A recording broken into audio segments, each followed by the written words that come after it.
Assalamualaikum warahmatullahi wabarakatuh.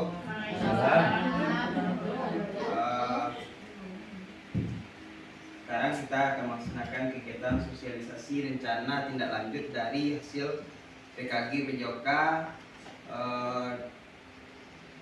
Perkenalkan dulu, dari profil saya, nama Evan, UPT tempat bekerja UPT SD 02 Malam. Saya peserta diseminasi PKG PJOK Sumatera Barat, kelas 002 Tanah Datar.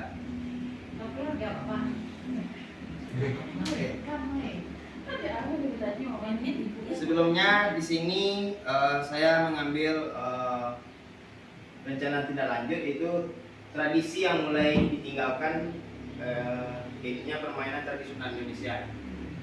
Jadi di sini karena perkembangan teknologi yang begitu pesat, banyak permainan-permainan tradisional yang berada di banyak kebudayaan yang sudah hilang atau tidak beberapa lagi yang dimainkan.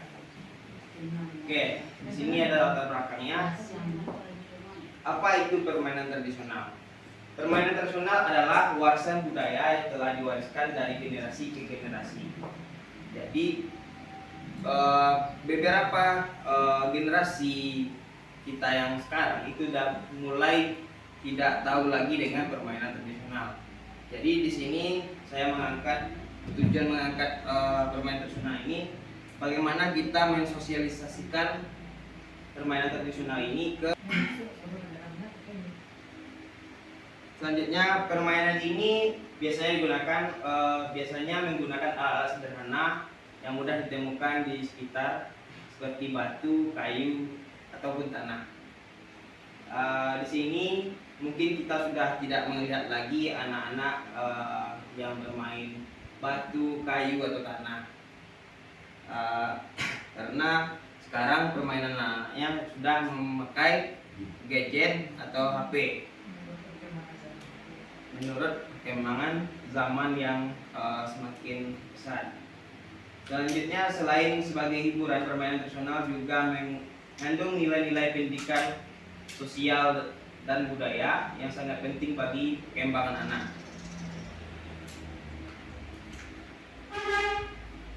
Oke, setelah ini kita saat ini mudah ini masuk sebagai generasi Z yang menerima arus informasi secara cepat melalui media internet. Sebagai informasi ini mengandung nilai-nilai yang kadang tidak sesuai dengan nilai-nilai tradisi luhur Indonesia. Bila mereka terus terpapar, dikhawatirkan nilai tradisi asing akan menghilangkan atau mengganti nilai tradisi lokal yang luhur. Bermain tidak lagi menjadi aktivitas fisik yang menjadi tumbuh kembang anak. Jadi di sini kalau kita di zaman dulu itu permainan-permainan yang kita lakukan, permainan itu menggunakan aktivitas fisik. Sedangkan sekarang hanya menggunakan aktivitas jari dan mata. Jadi kita di sini bagaimana kita melestarikan atau memberikan atau menjelaskan kembali permainan-permainan yang tradisional agar anak-anak bisa menjadi atau menumbuh kembangkan dalam bergerak.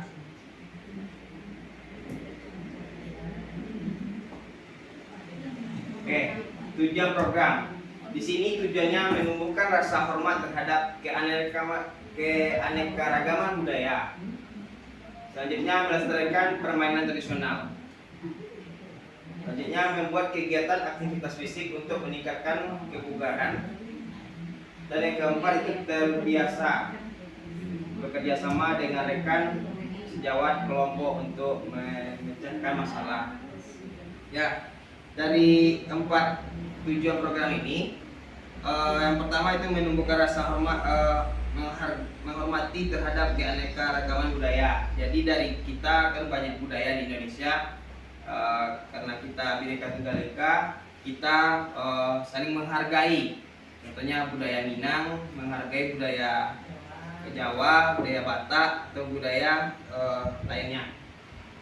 Terus melestarikan permainan tradisional, karena terkikisnya permainan tradisional ini karena perkembangan teknologi, maka kita selaku dari KBS atau komunitas belajar sekolah akan memberikan atau mensosialisasikan permainan-permainan tradisional untuk kedepannya.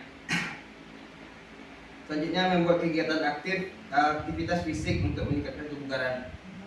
Jadi kegiatan yang akan kita laksanakan untuk kegiatan program ini itu mengembalikan lagi permainan-permainan tradisional. Terbiasa bekerja dengan rekan sejawat atau kelompok untuk memecahkan masalah. Jadi dengan permainan-permainan tradisional, contohnya seperti gerobak sodor. Gerobak sodor itu membuat anak bisa bekerja sama dalam satu tim dan dan rekan sejawatnya dalam kelompok untuk memecahkan masalah. Bagaimana anak-anak tersebut bisa memenangkan sebuah permainan. Oke, kita lanjut. Capaian yang diharapkan.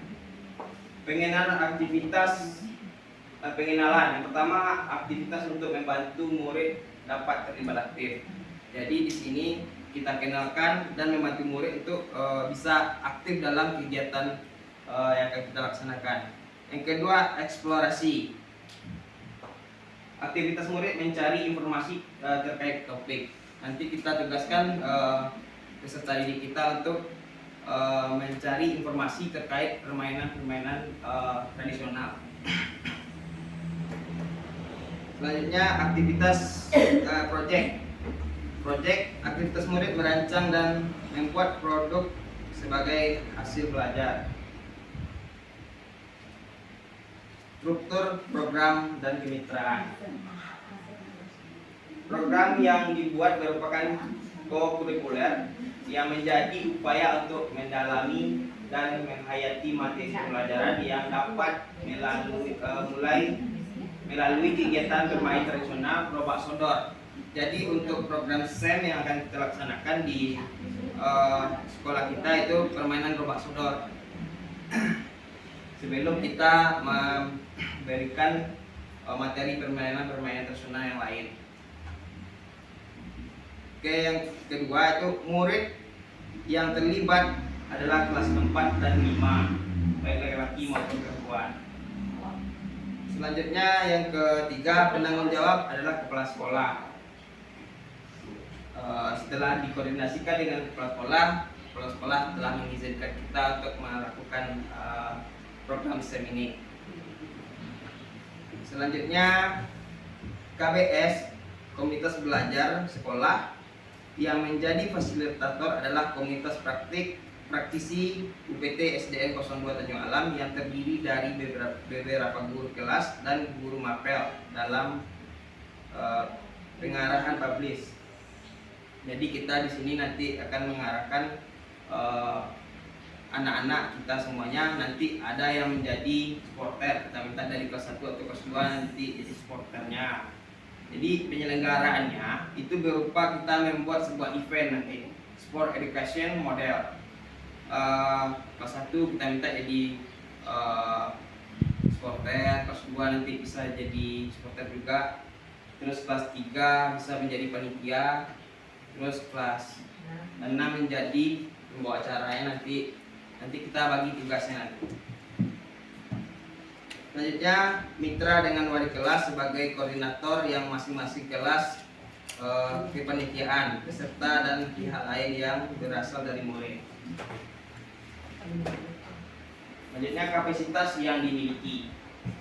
Untuk kapasitas yang dimiliki di sekolah kita, yang pertama itu sekolah memiliki kepala sekolah, guru, dan tenaga pendidik yang profesional sesuai dengan kualifikasi akademisnya. Yang kedua, murid yang berjumlah 76 orang. Masing-masing kelas akan mengirim perwakilan sesuai minat dan bakat untuk menjadi panitia, peserta, wasit, ofisial, dan penonton. Yang ketiga, sekolah memiliki lapangan olahraga yang cukup. Kita memiliki 2 lapangan. Yang pertama ada lapangan rumput di belakang dan lapangan di depan. Selanjutnya, sekolah memiliki jaringan internet yang baik. Rencana evaluasi.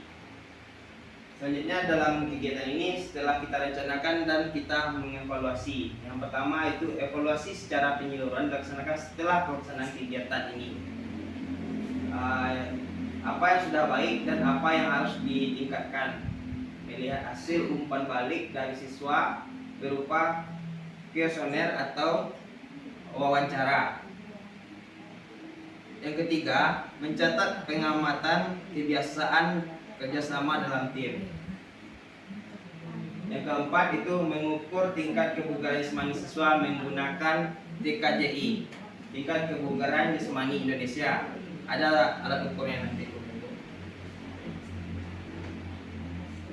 Selanjutnya kemungkinan tantangan.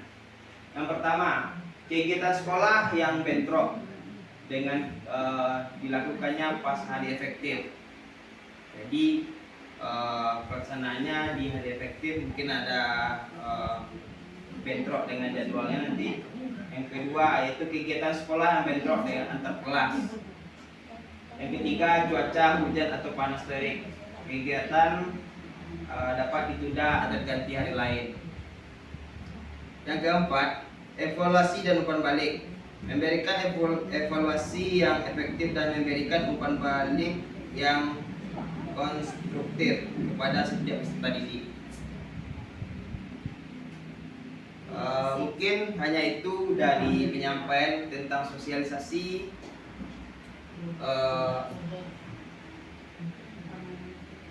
rencana tindak lanjut yang materinya itu tradisi yang mulai ditinggalkan, permainan tradisional Indonesia.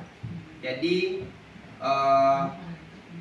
mungkin sekian, terima kasih atas waktunya. Assalamualaikum warahmatullahi wabarakatuh.